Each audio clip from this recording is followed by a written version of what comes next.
మనసులో నీవుంటే జీవనమతి మధురం, నీవు మరుపోస్తే అంతా తిమిరమయం. మనసులో నీవుంటే జీవనమతి మధురం, నీవు మరుపోస్తే అంతా తిమిరమయం.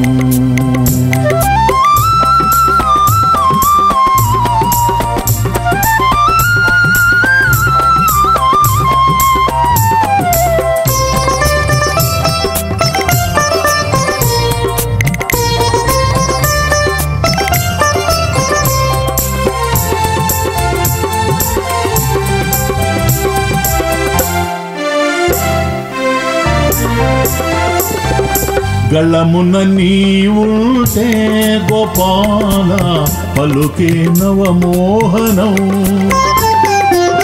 గళమున నీవుంటే గోపాల పలుకే నవమోహనం. నీవిగాని పలుకులు వేదన భరితము, నీవిగాని పలుకులు వేదన భరితము. మనసులో నీవుంటే జీవనమతి మధురం, నీవు మరుపోస్తే అంతా తిమిరమయం.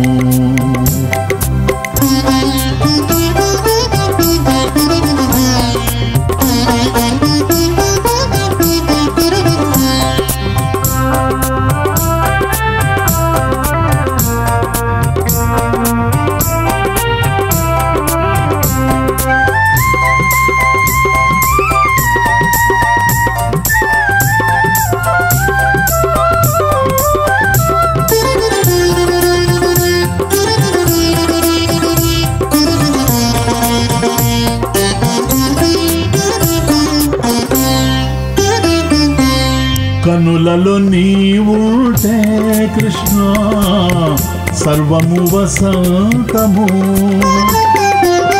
కనులలో నీవుంటే కృష్ణ సర్వము వసంతము. నీవు మరుగైతే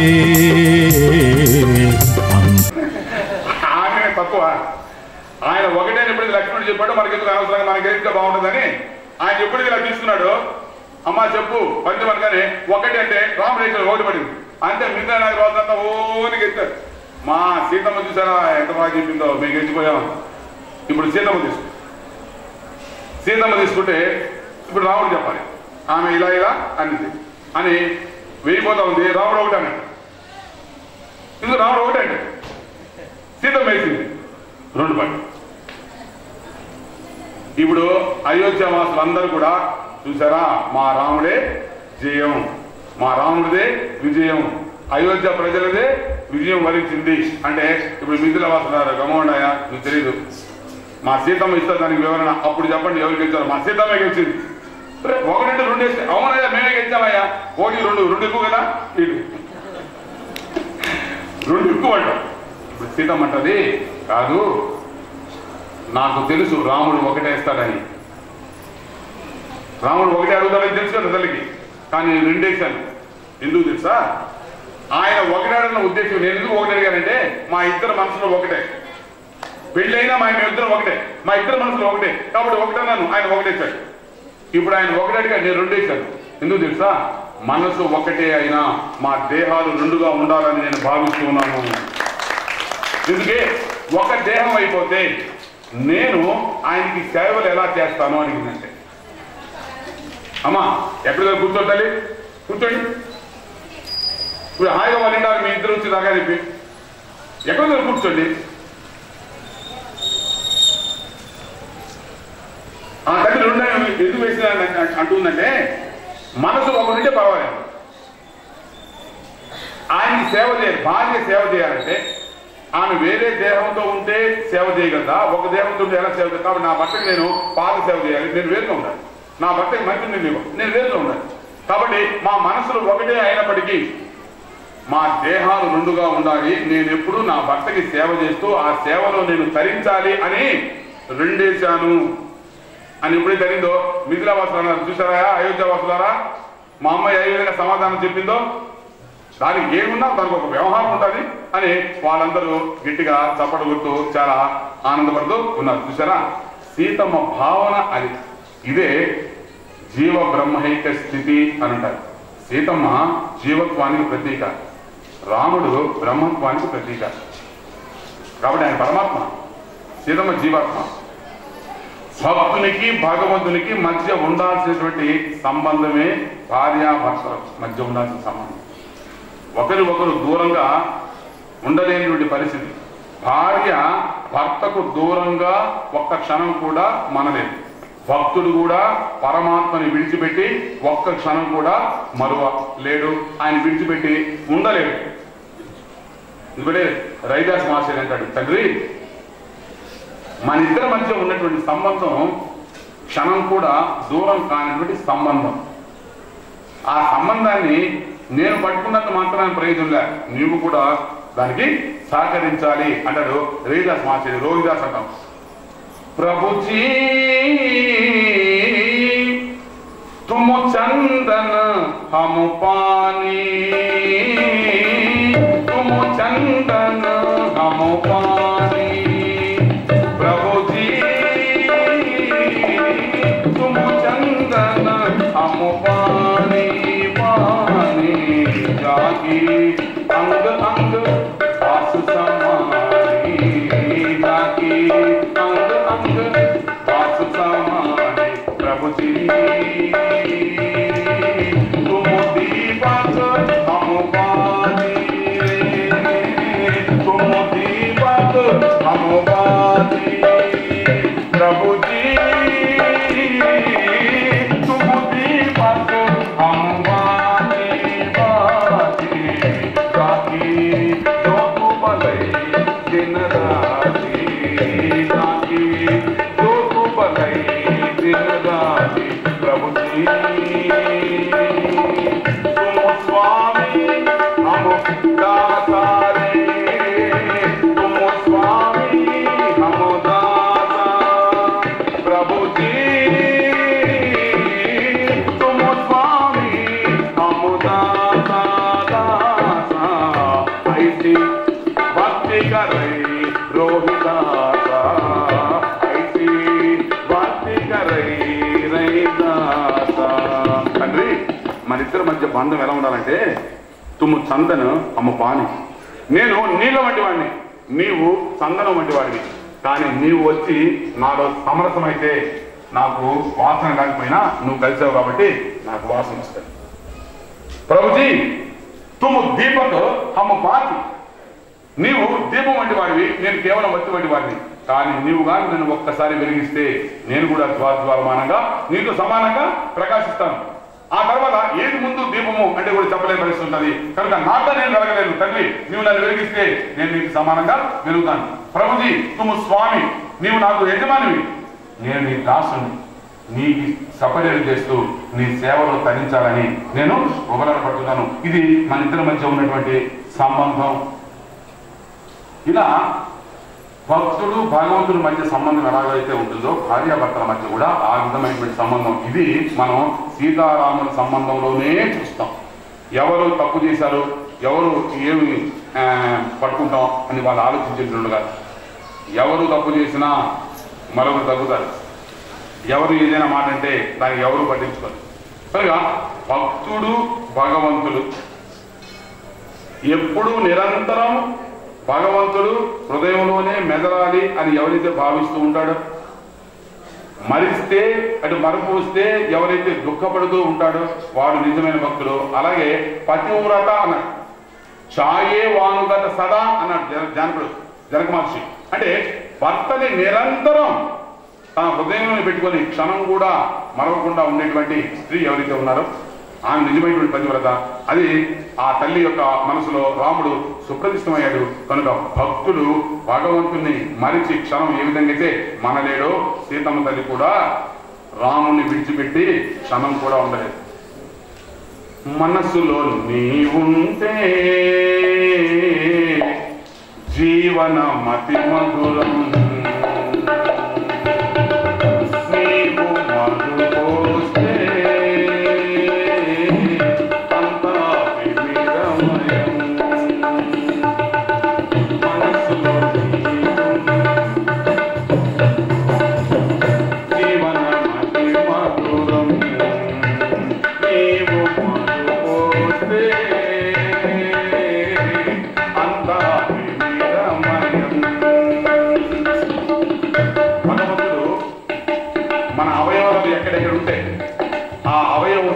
పనిచేస్తాయి.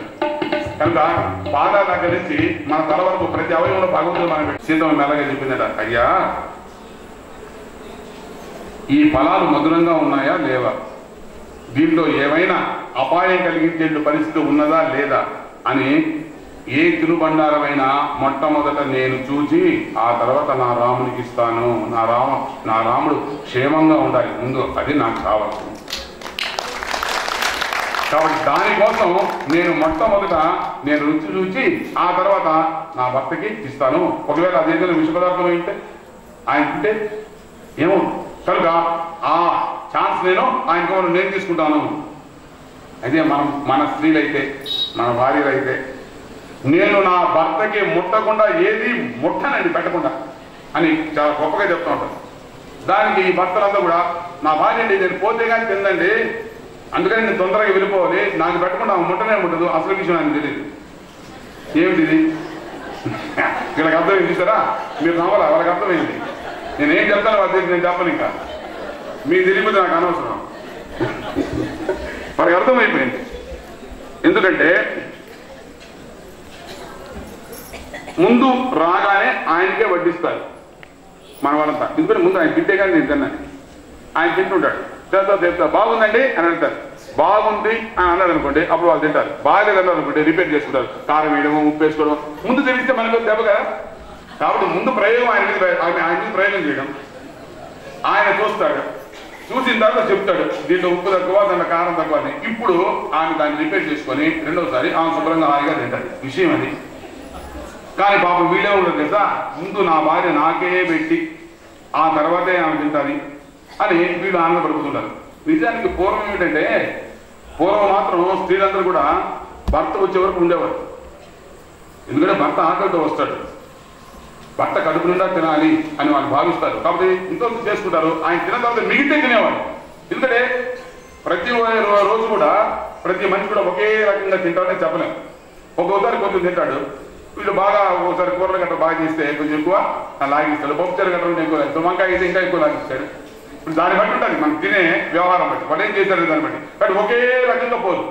అందుకని భార్యలు ఏం చేస్తారంటే ఉంటారు, భర్త ఆయన ఆకలితో వస్తాడు, ముందు ఆయన ఆకలిని మనం తీరుస్తామని మొట్టమొదటి భర్తకి బాగా వడ్డించి ఆ తర్వాత మిగిలింది వాళ్ళు తింటూ ఉంటారు. ఇప్పుడు పాపం ఇలా చేయడానికి లేదు. ఎందుకంటే ఇప్పుడు భర్తలందరూ ఎలా ఉంటుంది ఎంత పరిస్థితి, రాగానే వీళ్ళు వడ్డిస్తూ ఉంటే తింటానే ఉంటారు.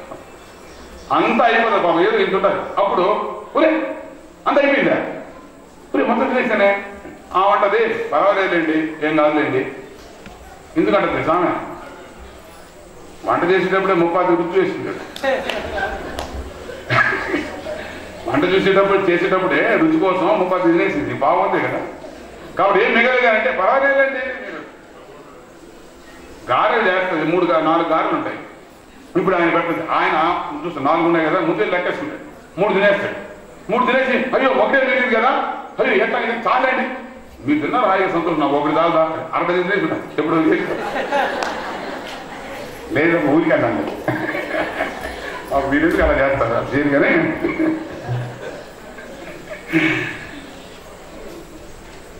భార్యాభర్తల మధ్య సంబంధాలు, వాళ్ళ ఆలోచన విధానం ఏ విధంగా ఉండాలి అనేటువంటిదే మనకు ప్రధానంగా సీతారాములు ఒకరినొకరు ఏ విధంగా ఆలోచించుకుంటున్నారు, ఏ విధంగా భావాలు పంచుకుంటున్నారు అనేటువంటిది. కనుక కర్మ కాదు ప్రధానం, మీకు అది చెప్తున్నాను. ఎంత పెట్టారు కాదు, ఏ భావంతో పెట్టారు, ఇది ముఖ్యమైనటువంటి. కనుక కర్మ ప్రధానం కానే కాదు, ఆ కర్మ వెనుక ఉన్నటువంటి భావం ఏదైతుందో అది ప్రధానం. శబరి ఎంగిలి చేసి రామునికి ఇస్తే రాముడు గొప్ప ఆనందంతో భుజించాడు అని మనం చదువుతున్నాం. అయితే శబరి ఎందుకు ఎంగిలి చేసింది మీరు ఎవరైనా చేయగలరా? ఇప్పుడు మీరు దేవుడికి పెడుతున్నారు పండగలప్పుడు, మీరు ఎవరైనా టేస్ట్ చూసి పెడుతున్నారా? పెట్టరు. ఎందుకు? మనం శబరిలం కాదు, అంత భక్తి మనకు లేదని. ఏమి పెరగండి, మీరు కూడా శబరవతారం ఎత్తండి, ఎత్తలేదు అంటే భక్తి లేదని మీరు మిమ్మల్ని మీరు నిర్ణయించుకుంటున్నారు. శబరి ఎందుకు వాటిని ఎంగిలి చేసిందంటే మధురమైనటువంటి ఫలాలు భగవంతునికి పెట్టాలి అనేటువంటి భావన తప్ప, ఇది నేను ఎంగిలి చేస్తున్నానా మరొకటి చేస్తున్నా అనేటువంటి భావన లేదు. కాబట్టి తీయనటువంటి ఫలాలే భగవంతునికి పెట్టాలి అనేటువంటి భావన ఉంది కనుక భగవంతుడు దాన్ని తీసుకున్నాడు. విదురుడు శ్రీకృష్ణ పరమాత్మ యొక్క ముఖార విందాన్ని చూస్తూ అరటిపండు తొక్కలు సరేనా అరటిపండు తీసి రాముడికి ఇవ్వాలనుకున్నాడు. అనుకుని ఏం చేశాడంటే అరటిపండు ఇవ్వడానికి బదులు అరటిపండు పారేసి తొక్కిచ్చాడు. ఆ తొక్కలు తింటూ ఉన్నాడు శ్రీకృష్ణ పరమాత్మ. అరడది తిన్నాడు. ఇంత ఘోరంగా ఆనందంగా ఆయన పండు పారేస్తున్నాడు, తొక్కిస్తున్నాడు విదురుడు. శ్రీకృష్ణుడేమో ఆ తొక్కని తింటూ ఉన్నాడు. ఒక అరడైన పండు అయిపోయిన తర్వాత అప్పుడు చూశాడు విదురుడు, పండు పారేస్తున్నాడు, ఆయన తొక్కలు తినేస్తున్నాడు. ఒక్కసారి పాదాల మీద పడతాడు, తండ్రి నేను పారవేశంలో ఇలా చేశాను, నేను చూసుకోలేదని. కృష్ణుడు అంటాడు, ఇంత మధురమైన ఫలాలు నేను ఎప్పుడూ తినలేదు. తొక్క ఎందుకంటే భావం, భగవంతుడు నీ హృదయాన్ని చూస్తారు తప్ప పైన ఉండేటువంటి వ్యవహారాన్ని చూసే ప్రసక్తే లేదు. చోళుల పరిపాలనా కాలంలో జరిగినటువంటి ఒక యథార్థ సంఘటన మీకు చెప్తాను. అది తిరువయూరు అనేటువంటి ఊరు. ఆ తిరువళ్ళూరు ఇక్కడ ఒక శివాలయాన్ని చోళ మహారాజు నిర్మించాలని అనుకొని అద్భుతంగా ఆ దేవాలయాన్ని నిర్మిస్తున్నాడు. దాదాపు 20 సంవత్సరాల కాలాన్ని పట్టింది. 20-25 సంవత్సరాల కాలంలో దాన్ని పూర్తి చేశాడు. పూర్తి చేసి ఇప్పుడు దానికి ముహూర్తం నిర్ణయించారు. ఆ దేవాలయాన్ని ప్రారంభోత్సవం చేయాలి. గొప్ప భక్తులు ఆ చోళరాజు. సరే వాళ్ళు ముహూర్తం నిర్ణయించారు, పలానా డేట్స్ లో మనం చేద్దాము అని వాళ్ళు అనుకున్నారు. ఆ రోజు రాత్రి ఆ రాజుగారి యొక్క స్వప్నంలో శివుడు ప్రత్యక్షమయ్యాడు. ప్రత్యక్షమై, రాజా నీవు చాలా భక్తితో ఈ దేవాలయాన్ని నిర్మించావు, అయితే దాని ప్రారంభోత్సవం ఈ డేట్ పెట్టుకున్నావు, అయితే ఆ డేట్ నేను వస్తానో రానో చెప్పలేను తల్లో. ఎందుకంటే అదే సమయంలో పలాని ఊర్లో ఒక సన్యాసి ఒక దేవాలయాన్ని నిర్మిస్తున్నాడు. ఆయన కూడా 30 సంవత్సరాలు నిర్మిస్తున్నాడు. ఆయన బహుశా అయిపోయేటట్టు ఉంది, ఆయన కూడా ప్రారంభోత్సవం పెట్టదు. ఆ డేట్ కానీ పెడితే నేను ముందు అక్కడికి వెళ్తాను, కాబట్టి నీ దగ్గరికి రాలేను, కనుక నువ్వు డేట్ మార్చుకున్నాడు. ఉదయాన్నే మెలకు వచ్చింది. రాజు లేచాడు, పురోహితులంతా కూడా పిలిచాడు, మంత్రులు పిలిచాడు, ఈ విషయం గురించి అడిగాడు. అడిగితే వాళ్ళు ఆశ్చర్యపోయారు. కానీ నాకు స్పష్టంగా శివుడు ప్రత్యక్షమై ఈ విషయం చెప్పాడు, అడ్రస్ కూడా చెప్పాడు, పోనీ ఒకసారి వెళ్ళి చూద్దామన్నాడు. మంత్రులంతా సరే అన్నారు. మంత్రులందరినీ వేసుకొని మహారాజు ఆయన చెప్పిన అడుగుజాలను బట్టి వెళ్ళాడు. అలా తిరిగి తిరిగి తిరిగి ఎక్కడో ఒక కొండ ప్రాంతం, పెద్ద అడవి. అక్కడికి వెళ్తే అది ఒక చిన్న గ్రామం, చాలా చిన్న గ్రామం. ఆ గ్రామంలోకి అడిగారు ఆయన గురించి. అయ్యా ఆ కొండ మీద ఉంటాడండి, ఆ కొండ మీద ఎప్పుడు తపస్సు